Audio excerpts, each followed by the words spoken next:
اعوذ باللہ من الشیطان الرجیم، بسم اللہ الرحمن الرحیم۔ سورۃ الرعد کا درس جاری ہے۔ آج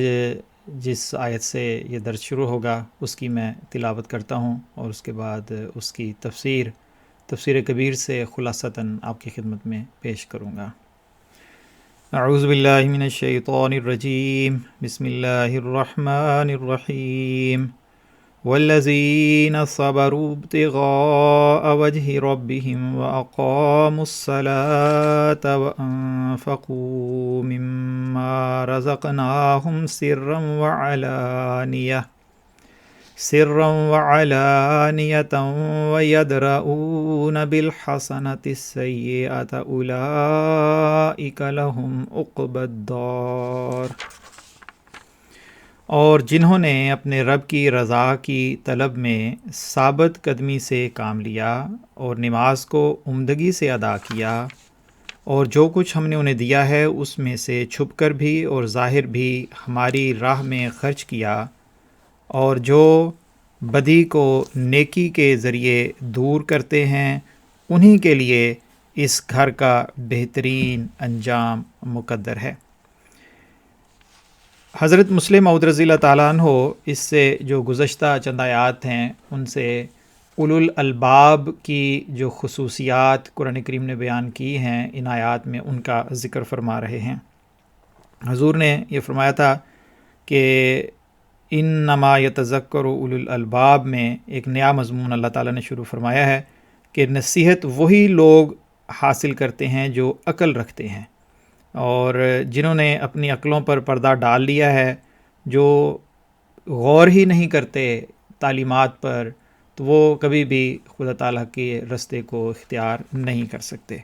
اور پھر وہ اولو الالباب کون ہوتے ہیں، عقل مند کون لوگ ہیں، ان کی کیا علامات ہیں، کیسے پہچانا جائے کہ یہ لوگ عقل مند ہیں، تو وہ علامات چل رہی ہیں۔ اور یہ آیت کریمہ جو بھی میں نے تلاوت کی ہے اس میں چوتھی علامت سے جو ہے وہ شروع ہوتا ہے۔ چوتھی علامت حضور فرماتے ہیں کہ اس میں اس آیت میں 4 اور علامات اولو الالباب کی بیان فرمائی ہیں، 3 پہلے تھیں، 4 اب اس میں بیان ہوئی ہیں۔ پہلی وجہ جو پچھلی آیات کو ملا کر چوتھی ہے، یہ بتائی ہے کہ وہ لوگ اپنے رب کی رضا حاصل کرنے کے لیے صبر کرتے ہیں، یعنی اللہ تعالیٰ کی خوشنودی حاصل کرنے کے لیے، اس کا پیار پانے کے لیے صبر کا مظاہرہ کرتے ہیں۔ اور حضور فرماتے ہیں کہ صبر کے 3 معنی ہیں۔ ایک، گناہ سے بچنا، یعنی نیکی اپنے آپ کو روک کے رکھنا، یہ صبر کرنا گناہ سے،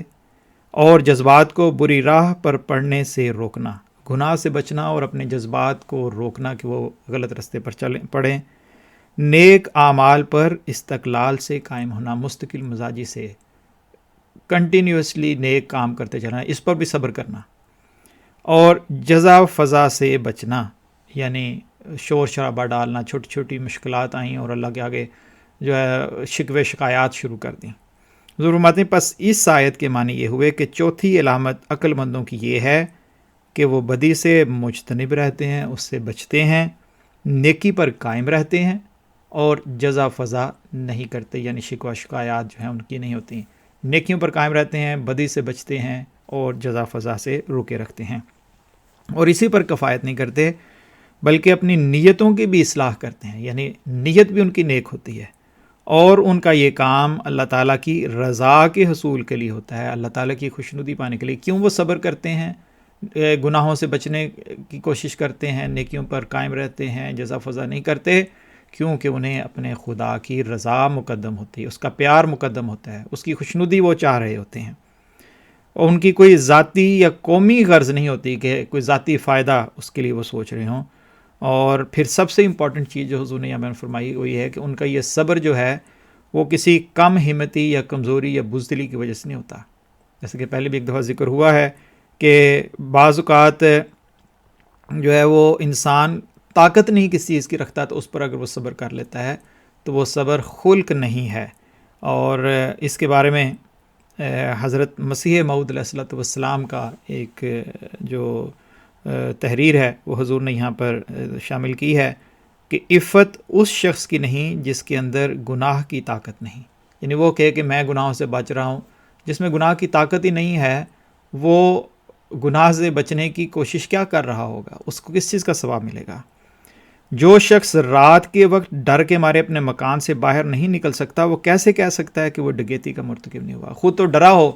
گھر سے نہ نکلتا ہو کہ میں نے چوری نہیں کبھی کی، میں نے کسی کے گھر ڈاکہ نہیں ڈالا، اور ایک مضبوط آدمی سے مار کھا کر اگر کوئی کہے کہ میں صبر کرتا ہوں تو وہ صابر نہیں کہلائے گا بلکہ بے بس کہلائے گا۔ ہاں اگر اس میں جرت ہے، طاقت ہے، قوت موجود ہے اور پھر وہ اس کو معاف کر دیتا ہے تو یہ جو ہے وہ صبر ہے کہ اس نے اس کو معاف کیا ہے، یہ جو ہے وہ بے بسی نہیں ہے بلکہ وہ شخص صابر کہلائے گا۔ پانچویں علامت اس آیت میں اولو الالباب کی یعنی عقل مند لوگوں کی یہ بیان کی ہے کہ اقام الصلاۃ، کہ وہ نمازوں کو باقاعدہ اور باشرائط ادا کرتے ہیں، یعنی اللہ تعالیٰ کے ساتھ تعلقات میں باقاعدگی کی عادت ہوتی ہے اور بے استقلالی ان کے اعمال میں نہیں ہوتی، یعنی پرماننٹ بیسس کے اوپر وہ نیکیاں کرتے ہیں، یعنی کہ ایک جوش آیا اور ایک نیکی کی اور اس کے بعد اس نیکی کو بھول گئے کہ دوبارہ وہ نیکی کرنی ہے، بلکہ پرماننٹ بیسس کے اوپر مستقل مزاجی کے ساتھ وہ نیکیاں کرتے ہیں اور اپنی نمازوں پر پوری شرائط کے ساتھ۔ ایک سورۃ المومنون کا جو فجر پہ ہمارا درس ہوتا ہے اس میں وہ شرائط بھی حضرت مسلم موعود رضی اللہ تعالیٰ عنہ بیان فرمائیں کہ 7 ڈفرینٹ کنڈیشنز ہیں، جن شرائط کو پورا کریں تو حقیقی نماز جو ہے وہ بنتی ہے۔ چھٹی علامت، چھوٹی جو ان کا سائن بتایا ہوا یہ ہے کہ وہ انفقوا مما رزقناہم، اور جو کچھ ہم نے ان کو دیا ہے اس سے پوشیدہ اور ظاہر خرچ کرتے ہیں، یعنی جو اللہ تعالیٰ نے ان کو عطا کیا ہے اس میں سے چھپا کر بھی خرچ کرتے ہیں اور ظاہری طور پر بھی خرچ کرتے ہیں، اور چھپا کر خرچ کرنے کی وجہ یہ ہے کہ وہ دوسرے پر احسان نہیں جتانا چاہتے، اور دکھا کر خرچ کرنے کی وجہ یہ ہے کہ وہ دوسروں کو انکریج کرنا چاہتے ہیں کہ دوسرے بھی اس نیکی کو اختیار کریں اور اللہ تعالیٰ کے فضل اور اس کی رحمتیں حاصل کر سکیں، یعنی کہ نیکی کی تحریک کرنا ان کا مقصد ہوتا ہے۔ ساتویں علامت یدرؤون بالحسنۃ السیئہ میں بدی کو دور کرنے کا طریقہ بیان کیا ہے کہ وہ بدی کو جو ہے وہ اچھائی کے ساتھ دور کرتے ہیں، اور اس کے بعض مطالب حضرت مسلم موعود رضی اللہ تعالیٰ نے بیان کیے ہیں، یعنی وہ نیک اعمال کرتے ہیں تاکہ لوگ ان کے نمونے کو دیکھ کر بدی کو ترک کر دیں۔ وہ یدرؤون بالحسنۃ السیئہ، وہ دور کرتے ہیں اچھائی کے ذریعے بدی کو، اور اس کے مختلف طریق ہیں۔ کیا طریقہ ہے کہ ایک وہ یہ کرتے ہیں کہ وہ نیک اعمال کرتے ہیں، خود نیک اچھے کام کرتے ہیں تاکہ لوگ دیکھیں اور وہ بھی نیک اعمال کرنے شروع کر دیں اور بدی کو چھوڑ دیں۔ گویا کہ وہ صرف زبانی تقریر نہیں کرتے، زبانی ان کو سمجھاتے نہیں ہیں کہ یہ تعلیمات ہیں، بلکہ عملی طور پر وہ کر کے دکھاتے ہیں تاکہ لوگوں کو پتہ چلے کہ کیسے عمل کرنا ہے، اور پھر وہ اس عمل کو فالو کرنا شروع کر دیتے ہیں، اور اس طرح بدی کی جڑ وہ کھوکھلی کرتے رہتے ہیں۔ دوسرے معنی اس کے یہ ہیں کہ وہ نیک باتوں کا واعظ کرتے ہیں، یعنی ہمیشہ اس کی تلقین کرتے رہتے ہیں، اور اس طریقے سے لوگوں کا مائنڈ بنتا چلا جاتا ہے اور برائی کا رواج جو ہے وہ مٹتا جاتا ہے۔ یعنی وہ گندی چیزوں کا ذکر نہیں کرتے، یعنی جو نیگیٹو چیزیں ہیں ان کا ذکر کرنے کی بجائے جو پازیٹیو چیزیں ہیں ان کا کثرت کے ساتھ ذکر کرتے ہیں، اور جتنا پازیٹیو چیزوں کا ذکر ہوتا ہے تو آہستہ آہستہ جو نیگیٹو چیزیں ہیں ان کا ذکر ختم ہوتا چلا جاتا ہے۔ تو یہ طریق وہ اختیار کرتے ہیں اور اس طریقے سے ذہنوں کو بدی سے ہٹا کر وہ نیکیوں کی طرف پھیرتے ہیں۔ تیسرے معنی یہ ہیں کہ وہ بہتر اور صالح اور مناسب موقع اعمال اس غرض کو مد نظر رکھ کر بجا لاتے ہیں کہ تا ان کے ذریعے بدی مٹ جائے، یعنی موقع محل کے مطابق اکارڈنگ ٹو دی سچویشن جو ہے ان کے اعمال ہوتے ہیں۔ وہ بائبل کی طرح حضور فرماتے ہیں، یہ نہیں کہ ایک ہی تعلیم ہے کہ جب تعلیم دی کہ آنکھ کے بدلے آنکھ تو پھر آنکھ کے بدلے آنکھ ہے، یا دوسری تعلیم دی کہ اگر ایک گال پہ کوئی تھپڑ مارتا ہے تو دوسرا گال بھی آگے کر دو، بلکہ وہ اس قرآنی تعلیم کو فالو کرتے ہیں کہ جب اصلاح کی غرض سے اگر آپ معاف کرتے ہیں اور اس کا مقصد یہ ہوتا ہے کہ اصلاح ہو جائے اور اگلے کی اصلاح ہو سکتی ہے تو پھر معاف کرنا بہتر ہے، اور اگر سزا دینے میں جو ہے وہ اصلاح ہے تو پھر سزا دی جائے، یعنی اکارڈنگ ٹو دی سچویشن وہ اعمال کو بجا لاتے ہیں۔ نرمی کے وقت میں نرمی اور اگر وہ سمجھتے ہیں کہ نرمی سے عفو کرنے سے بدی ختم نہیں ہوگی تو پھر سختی کا پہلو لے لیتے ہیں، بلکہ اگر وہ یہ سمجھتے ہیں کہ عفو سے بھی بڑھ کر احسان کی ضرورت ہے اور احسان کے ذریعے سے گناہ اور بدی مٹ سکتی ہے، تو وہ احسان کرنے سے بھی اپنے آپ کو روکتے نہیں ہیں، بلکہ بہتر عمل جو بھی بدی کو مٹانے کے لیے ہو اسے وہ اختیار کرتے ہیں۔ چوتھے معنی اس کے یہ ہو سکتے ہیں کہ وہ شرارت کے مقابلے میں شرارت سے کام نہیں لیتے، بلکہ ہمیشہ انصاف کو اپنے ہاتھ میں رکھتے ہیں، یعنی اس طریقے سے وہ بدی کو دور کرتے ہیں کہ جب کوئی شرارت کر رہا ہے تو وہ اس کے مقابلے پر شرارت نہیں کرتے، بلکہ اپنے آپ کو روک کے رکھتے ہیں اور انصاف اور راستی کو نہیں چھوڑتے، جو جسٹس ہے، جو انصاف ہے، اس کے مطابق وہ چلتے ہیں۔ اولئک لہم عقبی الدار، اور حضور فرماتے ہیں کہ عقبہ سے مراد جو ہے وہ ایسا انجام ہے جو بہترین انجام ہو، اور ان لوگوں کے لیے، اور دار سے مراد جنت ہے، تو اللہ تعالیٰ فرماتا ہے کہ یہی وہ لوگ ہیں جن کے لیے اللہ تعالیٰ نے جنت مقرر کی ہوئی ہے، اور یہی ان کا بہترین انجام ہے۔ اس سے اگلی آیت میں اللہ تعالیٰ فرماتا ہے کہ جنات عدن يدخلونها ومن صلح من آبائهم وازواجهم وذرياتهم والملائكة يدخلون عليهم من كل باب، یعنی مستقل رہائش کے باغات جن میں وہ خود بھی داخل ہوں گے اور ان کے بڑوں اور ان کی بیویوں اور ان کی نسلوں میں سے بھی جنہوں نے نیکی اختیار کی ہوگی، اور فرشتے ہر ایک دروازے سے ان کے پاس آئیں گے۔ اب اس آیت میں بتایا گیا کہ عقبت دار سے مراد وہ جنات ہیں جس میں وہ ہمیشہ رہنے والے ہیں، یعنی اولو الالباب ہمیشہ کی جو جنتیں ہیں، جو اللہ تعالیٰ نے جن کا وعدہ کیا ہے کہ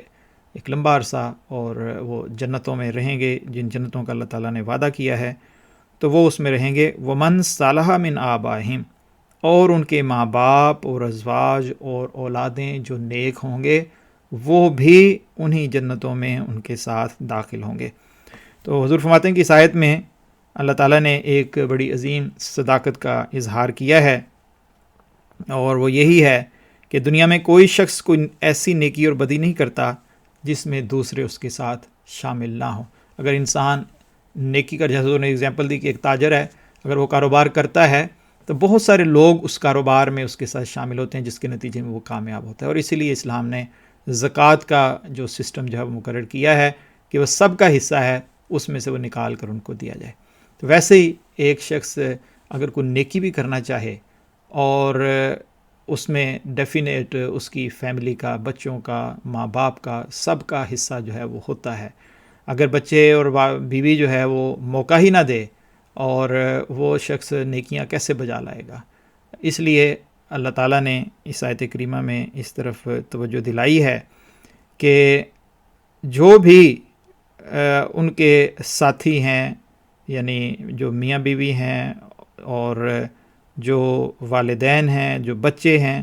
جو بھی نیک اعمال کریں گے، خواہ ان کے اعمال کا معیار اس سے کچھ کم بھی ہو، مگر وہ اسی معیار کو حاصل کر لیں گے جو معیار ایک جو ان میں سے سب سے اوپر والے معیار کا شخص ہوگا۔ تو اللہ تعالیٰ جو ہے ان کو بھی اسی جنت میں، اسی جگہ پر، اسی مقام پر پہنچا دے گا۔ اور حضور نے اس کی اگزامپل دی کہ نبی جو ہے، نبوت کے مقام پر عورتیں جو ہے وہ نہیں پہنچائی جاتیں، لیکن نبی کی بیویوں کو بھی اس مقام پر رکھا جائے گا جس مقام پر نبی ہوں گے، یعنی گو ان کی بناوٹ کے لحاظ سے ان کو دنیا میں نبی نہیں بنایا جاتا، لیکن وہ انہی انعامات میں شریک ہوں گی جو انبیاء کو ملیں گے۔ تو اس طریقے سے اللہ تعالیٰ نے یہ مقرر فرما دیا ہے کہ نیک لوگ جو ہیں وہ ایک جگہ پر اللہ تعالیٰ ان کو اکٹھا کرے گا، اور خواہ بعض کی نیکیوں میں کچھ کمی بھی ہو، اس معیار پہ نہ ہوں جو معیار ایک دوسرے کا ہے، تو ان کو مگر کیونکہ وہ نیک ہیں سب، تو ان کو ایک جگہ پر اللہ تعالیٰ ایک مقام پر اکٹھا کر دے گا۔ والملائکۃ یدخلون علیہم من کل باب سے اللہ تعالیٰ یہ فرما رہا ہے کہ جنت کہ وہ اخلاق حسنہ اور نیکیاں کی جن کی وجہ سے وہ جنت میں داخل ہوں گے، وہ اس جہان میں جنت کے دروازوں کی شکل میں متمثل ہوں گی۔ یعنی یہ مختلف دروازے نہیں ہیں کہ جنت کے بہت سارے کئی دروازے ہیں، بلکہ یہ مختلف نیکیاں ہیں، مختلف طریق ہیں جن کے ذریعے سے کوئی شخص جو ہے وہ جنت میں داخل ہوگا۔